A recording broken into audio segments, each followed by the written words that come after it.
naalala ko lang nung nag-preach si Pastora Bern dito, at habang nagsasalita si Pastora Tess, nung grade 3 po ako, kami po ay broken family.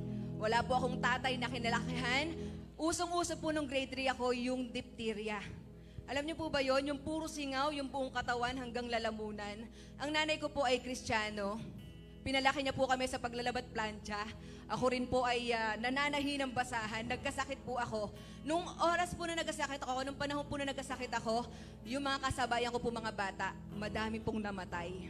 Mga kaedad ko, mas bata sa akin, mas matanda sa akin, grade 3. Ang meron lang po ang nanay ko, pananampalataya sa Diyos at asin. Ang sabi niya sa akin, Nak, sabi niya ganyan, kukuskusin natin yung bibig mo ng, imagine niyo po, tela na may asin, tapos po, ikukuskus niya sa bibig ko kasi wala po siyang pampa-ospital. Hindi po tulad sa Makati na libre, di ba?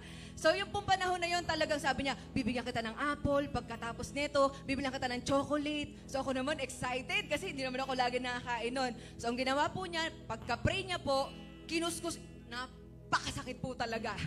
So, kinuskus niya po yan, ang sakit-sakit. Pag alis ng tela, puting-puti, alam niyo po yon. Sobrang sakit po talaga. So after po nun, wala po ako nakaing apple, chocolate, wala kahit ano, pero gumaling po ako. Hindi po ako nakasama dun sa mga namatay kasi may plano pala sa akin ng Lord. Napakabuti ng Panginoon. Ituloy po natin dahil sa asin, salted with fire. Yung mga anak ko po, nagsimula po kaming mag-asawa as in wala. Pagkakasal, 7 buwan kaming walang kuryente.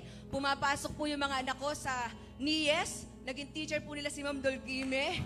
Hindi alam nila teacher na ang pagkain po ng anak ko, ang ulam po nila madalas ay, ang tawag po namin ay gatas ng manok.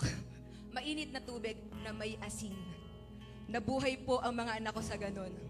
Masaya kami kasi meron kaming Lord at alam namin na hindi po kami mananatili sa ganun. So ngayon po, may nakagraduate na po akong anak. Nagtatrabaho na po siya sa Enderan. At sobra po, nakita ko po talaga na pag inuna natin ng Panginoon, mga kapatid, pag lagi po nating sinasabi na bakit ganito yung buhay ko, hindi nagbabago, ang tanong dyan, sinusunod mo ba ang Lord?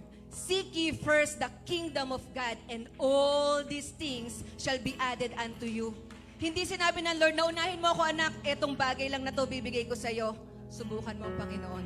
Seek ye first the kingdom of God and all these things shall be given unto you, pagpapalain ka niya. Ngayon po ang lagi naming ulam, alamang.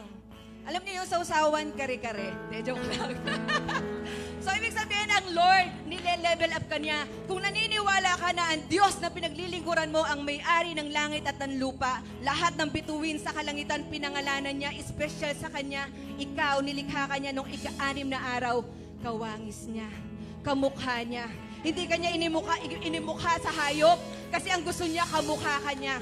At lahat ng meron sa mundo, lahat ng mga pangarap mo, higit pa dyan yung kaya niya ibigay sa'yo.